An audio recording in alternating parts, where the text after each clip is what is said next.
Welcome to this brief e-learning. The following pages will provide an introduction to emotional intelligence, as well as a deeper look into your Lumina Spark portrait. At the end of this exercise, you will understand yourself better, which in turn will help you understand others better. Ultimately, these insights will help you and your team better communicate and leverage each other's strengths. As President Roosevelt is known for saying, the most important single ingredient in the formula of success is knowing how to get along with people. Emotional intelligence starts with knowledge about ourselves. If we are unique, then so is everyone else. Once we understand both our strengths and our overextended or watch-out areas, we can find ways to better maximize our positives and minimize our less positive selves. Ultimately, we can then become more empathic of others and make the room better than before we entered it. Lumina Spark is a very powerful instrument that measures who we are in terms of 24 qualities, 8 aspects, and 4 colors. Each of those 3 deliverables tells a unique story about our strengths and preferences. Within each of those 3 deliverables, we have 3 different personas: underlying or our most natural self, everyday or our more polished self, and our overextended self. It incorporates the work of Carl Jung and other great assessment tools. It is based on the latest scientific research called the Big Five. Lumina Spark helps us understand our motivations, communication preferences, strengths, and how we might behave on a bad day. You answered 144 questions in the online assessment. Each of your scores are compared against others who have completed the assessment. Let's say your percentage or strength is 10 on a particular quality, aspect, or color. That means if 100 people are in a line including yourself, there would be 90 people ahead of you who have a stronger preference, propensity, or strength in that particular quality, aspect, or color energy. One of the many benefits of Lumina Spark is that your polar opposite strengths do not have to add up to 100 points total. For example, one can be very strong in the aspect people-focused and very strong in the aspect outcome-focused. As mentioned earlier, we each have 3 personas or parts to who we are. The first section of pages in our portrait describe who we are in total or all 3 personas combined. Depending on the situation, who we are with, and if we are having a good or bad day, we may show up differently to others. For example, this everyday picture of Dr. Larson may show up when she is going to speak in public or when she is going to meet a client for the first time. The underlying picture of Laura Lee may show up when she is with close friends or when she believes her natural self will be accepted. The overextended picture, notice the 2 pairs of glasses, may show up when she is feeling exhausted, sick, stressed, or insecure. It is not her best side, and she may be easily triggered. Each mandala splash is very unique and equally positive or special. The fullness of your splash legs is dependent on how strongly you answered the 144 online questions. This is one of my favorite pages within the portrait. On it are your top 5 claimed qualities or stars, as well as your least or boxes. I encourage participants to review Lumina's specific definitions of each of these found later in the portrait. Also, consider sharing and comparing this page with colleagues with whom you work closely. Perhaps you can appreciate and leverage each other's strengths better. Lumina Spark is grounded in 4 colors. Please pause and take a moment to notice the qualities and aspects that tend to correlate to the colors: empowering green, inspiring yellow, commanding red, and conscientious blue. The later pages in the portrait illustrate the differences between our 3 personas. Sometimes these 3 faces or parts of ourselves are aligned, and sometimes they are not. For example, if someone is new to a career or an organization, they may not initially feel as confident or safe showing their underlying persona. There are 3 different ways to evaluate our portrait by the 4 colors, by the 8 aspects, and by the 24 qualities. Each tells a unique story, especially when looking at the numeric gap between our underlying and everyday personas.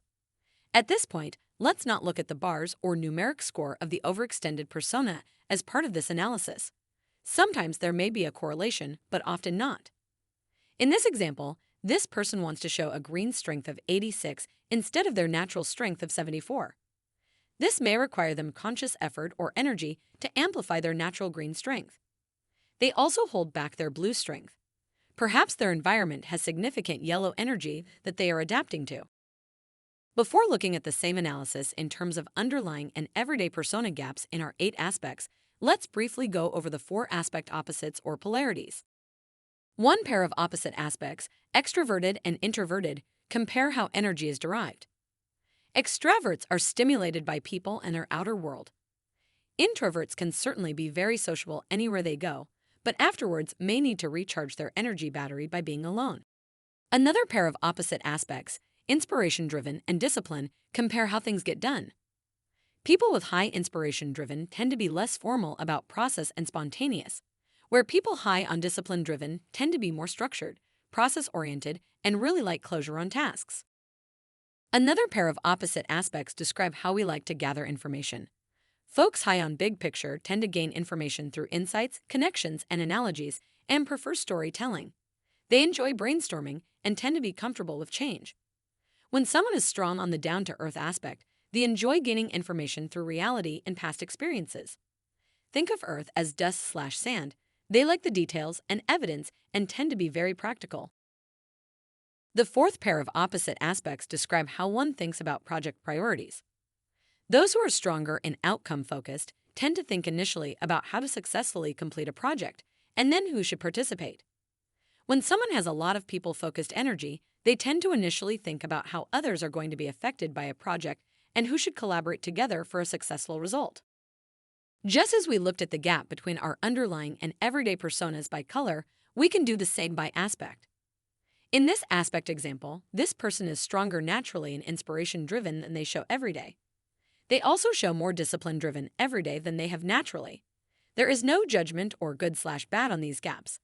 Sometimes we may intuit that some aspects are more valued or needed in our current situation or role.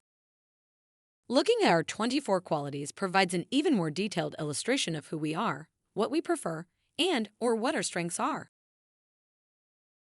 The qualities' names are relatively easy to understand, but it is very important not to make assumptions about Lumina Learning's intended meanings for each of these words. There are pages in your portrait that contain your 24 everyday and underlying strengths that provide specific definitions. When there is a high number on an overextended quality, aspect, or color, these are areas that might come out when we are not at our best.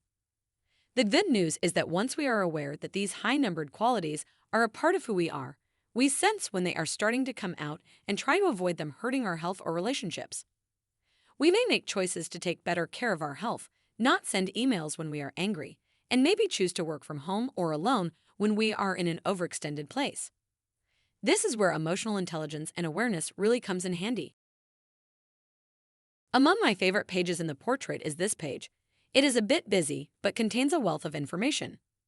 Again, when reading it, try to avoid looking at the overextended numbers or bars and initially just look at the gap between the underlying and the everyday scores. Where there is a gap of, say, over 25 between your underlying and everyday personas, there may be a story or something going on. Let's briefly look at the 2 circled examples. This person is naturally pretty accommodating as their underlying persona has a strength of 60 points.